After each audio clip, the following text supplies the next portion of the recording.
هغه وخت کې ورته ما ډالۍ کړې وه خپلې مور ته. دغه ټولو میندو ته د ډالۍ وي په پښتنه مینه باندې څومره چې ما ګوري. تا ته یاد شي تا به څه ویل غوږ مې ونیسه کیسې ته. تا ته یاد شي تا به څه ویل غوږ مې ونیسه کیسې ته. په سلام یمه مورجانې ستا دې رنګې حوصلې ته.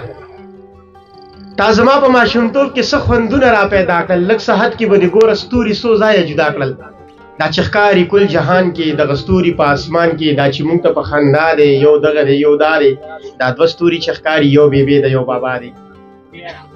دا دوه ستوري چې ښکاري یو بیبي دی یو بابا دی. دا څلور چې په قطار دي دا څلور خواږه یاران دي. دغه نور چې په قطار دي یو جنت دی نور ګلان دي. دغه ګڼ ستوري چې ښکاري دا هماغه شهیدان دي په پردي جنګ کې مړه شوي پښتانه دي یتیمان دي. دغه یو ستوری ولاړ دی د دنیا د تماشې ته غوږ مې ونیسه کیسې ته. غوږ مې ونیسه کیسې ته وایي دغه یو ستوري ته ګوره دغه څه بلا اوتر دی. دغه بل ستوري ته ګوره دا د چا نه مرور دی. دغه بل ته دې ورپام دی دا د چا سترګې په لار دی. دغه بل ستوري ته ګوره دا د چا په انتظار دی. دغه نور دوه چې ځلیږي د یو بل سره خندېږي دي ته سب بلا سکون دی یو لیلا د یو مجید دی. دغه نور دوه چې په ځان دي دا خو بالکل ستا په شان دي. دا کمال د ذوالجلال دی. دا خو خوبه خو لیوال دی. د دې یو په مخ کې کوټي د دې یو په زنه خال دی. د دې یو په تندي وګوره د سرو زرو ټیکې ته. غوږ مې ونیسه کیسې ته. غوږ مې ونیسه کیسې ته. یو سوده شه که نه زویه نازولی ستوری ته یي. د سپوږمۍ سره په خوا کې دغه ښکلی ستوری ته یي. دغه غلی چې اوده دی دغه غلی ستوری ته یي. ویم چې ژوند ترې نه لوګی کړمه لیواله یوې شپې ته. غوږ مې ونیسه کیسې ته. په سلام یمه مورجانې ستا دې دنګې حوصلې ته. ستا دې دنګې حوصلې ته. ډېره دي څه شعرونه ورته وایم انور خیاله چې د چا مینې له انجام دې سړی نه اخلي. رخصتونه په ماښام دې سړی نه اخلي. ډېر بې قدره چې سړی په ځینې وخت کې د سړي نه انتقام دې سړی نه اخلي. او که په قدر وي په غر دې سړی واوړي. که بې قدره وي یو ګام دې سړی نه اخلي. که په قدر وي په غر دې سړی واوړي. که بې قدره وي یو ګام دې سړی نه اخلي. بعضې نیم پسې دې کلی سړی پرېږدي دی. بعضې نیم سلام دې سړی نه اخلي.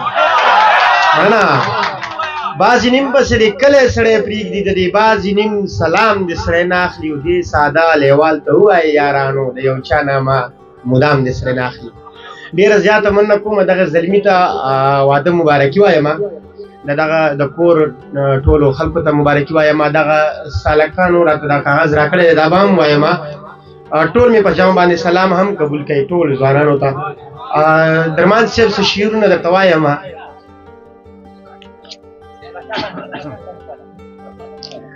نور الله ته او دغه د واده زلمي ته هم دغه شعرونه ډالۍ کوم. نو بیا به خپل شعرونو ته راشم چې د ښار د شوره راغلم. د ښار د شوره راغلم د سپین او توره راغلم. په سر سرتوره راغلم د زړه ټکوره راغلم. د سترګو توره راغلم د هر پیغوره راغلم. تا پسې ګوره راغلم تا پسې ګوره راغلم.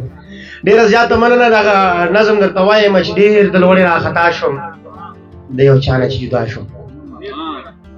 ډېر د لوړې راخطا شوم د یو چا نه چې جدا شوم. د خپل زړه ته رالګیا شوم د خپل زړه سره ګویا شوم. وایم تا څه کړي زړګي ته له کومه حده تېر شوم. زمانه مه چې زمری وي خو سپنجه کې راګیر شو. دا خو لوبه د پانزیب د بس که ووتې که ګیر شو. زړه به ښکته پورته نه کوې بس که خط شوې او که شیر شوې. زړه مې ما ته رالګیا شو زړه زما سره ګویا شو. وایي دا خبره داسې نه ده دا سندره داسې نه ده. چاته چاته به کاکا وی چاته چاته به ماما وی. چاته چاته به کاکا وی چاته چاته به ماما وی. بعضې نیم ته به زړګی وی بعضې نیم ته به غمی وی. دا د مینې مجبوري ده نه سړي ته به سړی وی. دا د مینې مجبوري ده نه سړي ته به سړی وی. یا به چاته کاکاجي وی بعضې نیم ته به حاجي وی. چا نه هسې مخکې رستو بعضې ته بجي وی. د یو سړي دپاره هر سړي ته به خانجي وی. د یو سړي دپاره هر سړي ته به خانجي وی. زه پې بېرته ورچپه شم ورته ښه بلا غوسه شم. زړه او عقل مې په جنګ وي. زه د دې په تماشه شم زړه او عقل راله دواړو وار په وار یې راله راکړه. د جرګې مشر یې زه کړم ټول اختیار یې راله راکړو. بس جرګه مې داسې وکړه فیصله مې داسې وکړه راګزار مې کړه د ښکته عقله ته یې ملامته. زړه په سمه لار روان دی صرف ته یې په غلطه. که د یار د کلي سپی دی مونږ ته ډېر دی باعزته. که هر څوک د یار د چم دی مونږ ته ډېر محترم دی. عقل ما ته وایي لیواله بس په تا کې دغه غم دی.